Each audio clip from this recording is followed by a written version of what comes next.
মুৰব্বী সংযুক্তা পৰাশ এই ব্যক্তিজনে CID মুৰব্বী সংযুক্তা পৰাশৰ কথা এনেকুৱা এটা মন্তব্য আগবঢ়াইছে আপোনালোকে শুনিলে আচৰিত খাব। মই ভিডিঅ' ক্লিপৰ সৈতে দেখাম। আৰু কি কথা ক'লে সংযুক্তা পৰাশে সুনীল গগৈ পত্নীৰ আগত কি কথা ক'লে আৰু এই বিশেষ ব্যক্তিজনে শুনি আছিলে। এই বিশেষ ব্যক্তিজনে সেই সংযুক্তা পৰাশ আৰু সুনীল গগৈ পত্নীক কৈ থকা কিছুমান কথা এই ব্যক্তিজনে শুনি আছিল। কি কথা ক'লে সংযুক্তা পৰাশে সুনীল গগৈ পত্নীৰ আগত কি কথা ক'লে আৰু এই ব্যক্তিজনে যে ক'বলৈ আহিছে ছ'চিয়েল মিডিয়াত এনেকুৱা কি কথা থাকিব পাৰে। আজি সেই সংযুক্তা পৰাশে কোৱা পত্নীক যি কথা সেই কথাষাৰে গোটেই ঢকুৱাখানাবাসী ৰাইজ এতিয়া হতবাক হৈছে। কি কথা ক'লে CID মুৰব্বী সংযুক্তা পৰাশে মই ভিডিঅ' ক্লিপৰ সৈতে দেখাম। এই ব্যক্তিজনে মুখ খুলিছে যে সংযুক্তা পৰাশে সুনীল গগৈ পত্নীৰ আগত এই কথাষাৰ কিয় ক'লে, কি কথা ক'লে, যিটো কথা এতিয়া গোটেই ঢকুৱাখানাবাসী ৰাইজে হতবাক মানিবলৈ বাধ্য হৈছে। মই ভিডিঅ' ক্লিপৰ সৈতে দেখাম। পোনপ্ৰথমে আপোনালোকে এই বিশেষ ব্যক্তিজনৰ এটা ভিডিঅ' ক্লিপ শুনি লওক। ক'ব বিচাৰোঁ যে যোৱাকালি যিটো মানে আমাৰ 8 তাৰিখ আছিল ন, কালি 8 তাৰিখে মানে 9 তাৰিখত কালি অসমৰ মানে CID মুৰব্বী সংযুক্তা পৰাশ ডাঙৰীয়ানী আহিছিলে। তেখেতে কৈছে যে সুনীল গগৈ জীয়াই আছে। যদি তেখেতে সঁচাকৈ জীয়াই আছে, আজি 40 দিনত ভৰি দিছে। গতিকে তেখেতক কায়ত্ব কৰি যেনেধৰণৰ যিমান পাশবিক মানে ভাৱে প্ৰশাসনৰ হাতত শাস্তি দিব পৰা ব্যৱস্থা আছে সেয়া কৰিব লাগে। আৰু আমাৰ বিশেষকৈ এই অঞ্চলটোত এতিয়া এই হাপতীয়া চেতিয়া গাঁৱৰ পৰা আৰম্ভ কৰি আমাৰ নাহৰণিলৈকে এই জেগাডোখৰত এনেকুৱা এটা হৈছে যে পুলিচ প্ৰশাসনৰ পৰা আৰম্ভ কৰি বিভাগীয়ভাৱে সকলোৰে মানে আৰু সাংবাদিক বন্ধুসকললৈকে কাৰোৰে তৰণি নাই। প্ৰতি মুহূৰ্তত কেতিয়া কোন আহে ঠিকনা নাই। এটা মানে শৈক্ষিক যিটো আমাৰ মানে পৰিৱেশ তাতো মানে এটা প্ৰভাৱ পৰিছে। গতিকে যি শাস্তি পাব লগা আছে, তেখেত যদি জীৱিত আছে তো অতি সোনকালে তেখেতক কায়ত্ব কৰি আমাৰ এই 40 দিনীয়া বা আমাৰ মানে ইমান দীঘলীয়া দিনৰ যিটো মানে আজিলৈকে নাটক চলি আছে, এইখন পৰিব লাগে। আৰু প্ৰকৃত দোষীয়ে কঠোৰৰ পৰা কঠোৰ যিটো শাস্তি, সেই শাস্তিটো পাব লাগে। আৰু ইমান আমি ভাবোঁ যে তেখেতে যেতিয়া কৈছে কালি যে মানে জীৱিত আছে আৰু তেখেতৰ সাজ যেতিয়া মানে সলনি কৰিব লাগে, তেতিয়াহ'লে নিশ্চিতভাৱে তেখেত জীৱিত আছে আৰু তেখেতলোকৰ ওচৰত তথ্য আছে।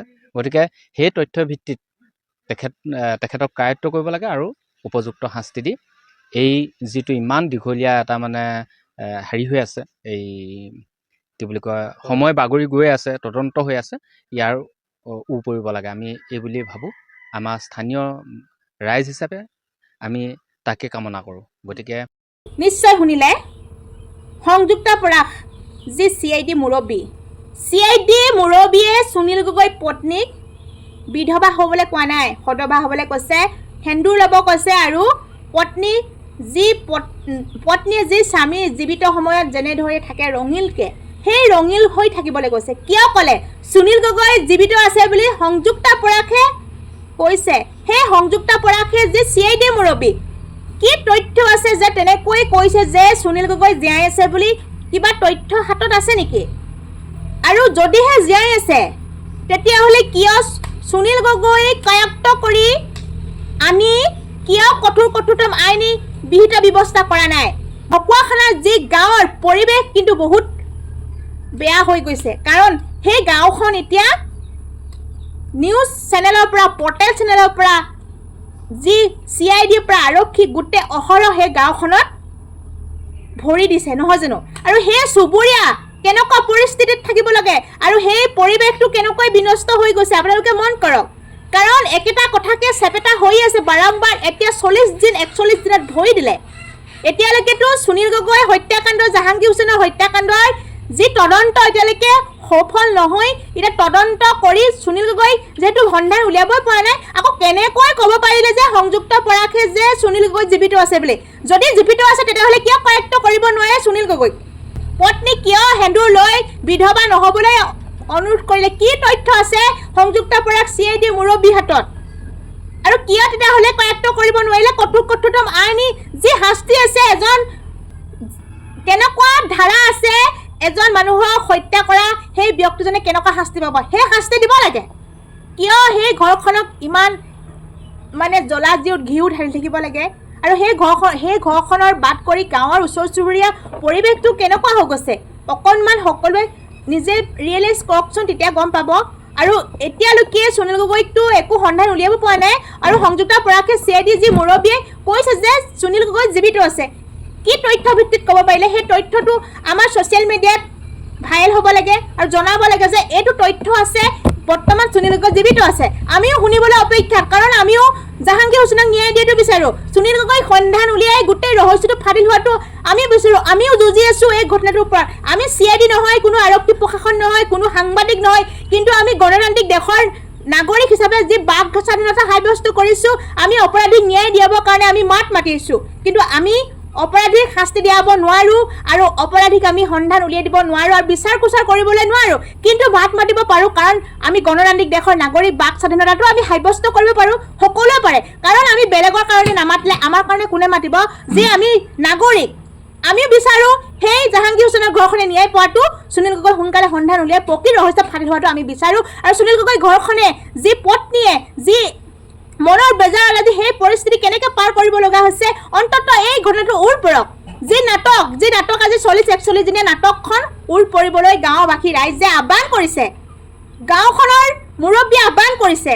গাঁওখন পৰিৱেশ নষ্ট হৈছে, কাৰণ এনেকৈ যদি অহৰহ পুলিচ, আৰক্ষী, CID, সাংবাদিক, পৰ্টেল চেনেল তেনেকৈ যদি সেই ঘৰখনত সেই গাঁওখনত এনিটাইম ভৰি পৰে, তেতিয়া সেই গাঁওখন কেনেকুৱা এটা পৰিৱেশ সৃষ্টি হ'ব? ল'ৰা ছোৱালীবিলাক নষ্ট হ'ব, পঢ়া পৰিৱেশ নষ্ট হ'ব, তেনেকুৱা এখন গাঁৱৰ পৰিৱেশটো একেবাৰে নষ্ট হৈ যাব। এই ঘটনাটো সোনকালে তদন্ত কৰি গোটেই ৰহস্যটো ফাদিল কৰাটো বিচাৰোঁ। যদি সংযুক্তা পৰাকে যদি কিছু তথ্য ভিত্তিক কথাখিনি কৈছে যে সুনীল গগৈ প্ৰকৃত জীৱিত আছে, তেতিয়াহ'লে তদন্ত কৰি আউটলৈ আনক, কৰায়ত্ব কৰক, আমি সেইটোৱে বিচাৰোঁ। আৰু কি এইবিলাক নাটক কৰি থকাটো আমি নিবিচাৰোঁ। যি সেইখন নাটক, সেই নাটকখন সোনকালে উৰ পৰাটো বিচাৰোঁ। প্ৰকৃততে যদি সুনীল গগৈ সঁচাকৈ অপৰাধী, তেতিয়াহ'লে কৰায়ত্ব কৰক আৰু আইনে বিহিত ব্যৱস্থা কৰক আৰু ঘৰখনকো শান্তিত থাকিবলৈ দিয়ক। সুনীল গগৈ পত্নীয়ে যি পত্নী মৃত্যু হোৱাৰ পিছত কেনেকৈ সেই দিনবিলাক পাৰ কৰাইছে, সেই সুনীল গগৈ পত্নীহে গম পাব, ভুক্তভোগীয়ে জানে। কিন্তু বাৰে বাৰে বেলেগে সেই নিউজৰ যি মাইকটো লৈ সেইবিলাক সোধপোছ কৰিলে সেই মানুহজনী কেনেকুৱা এটা পৰ্যায়লৈ যাব পাৰে বা কেনেকুৱা পৰিস্থিতি হ'ব পাৰে তাৰ মনটো, সেইবিলাক আমি বুজি পাওঁ। কাৰণ দুখত এতিয়ালৈকে সেই দুখখিনি আজিলৈকে সামৰিব পৰা নাই। ইটোৰ পিছত ইটো মাৰাথন জেৰা, সিটোৰ পিছত সিটো মাৰাথন জেৰাত ভুগিব লগা হৈছে সুনীল গগৈ পত্নী, পুত্ৰ আৰু ভতিজাসকলে। এইটোৱে জানো কেতিয়াও পত্নীয়ে সেই ঘটনাটোৰ লগত কেতিয়াও জড়িত আছে বুলি মই নাভাবোঁ আৰু পত্নীক শান্তিত থাকিবলৈ দিয়াটো মই বিচাৰোঁ। প্ৰকৃত ৰহস্য ফাদিল হওক তাৰে কামনা কৰোঁ। আৰু নতুন এটা ভিডিঅ'লৈ আকৌ আহিম, যদি কিছু তথ্য পাওঁ, আমি মানে CID কিবা যদি প্ৰমাণ দিয়ে আৰু যদি সেই ঘটনাটোৰ যদি নতুন তথ্য পাওঁ আপোনালোকৰ মাজলৈ আকৌ আহিম অন্য এটা ভিডিঅ'লৈ। ধন্যবাদ।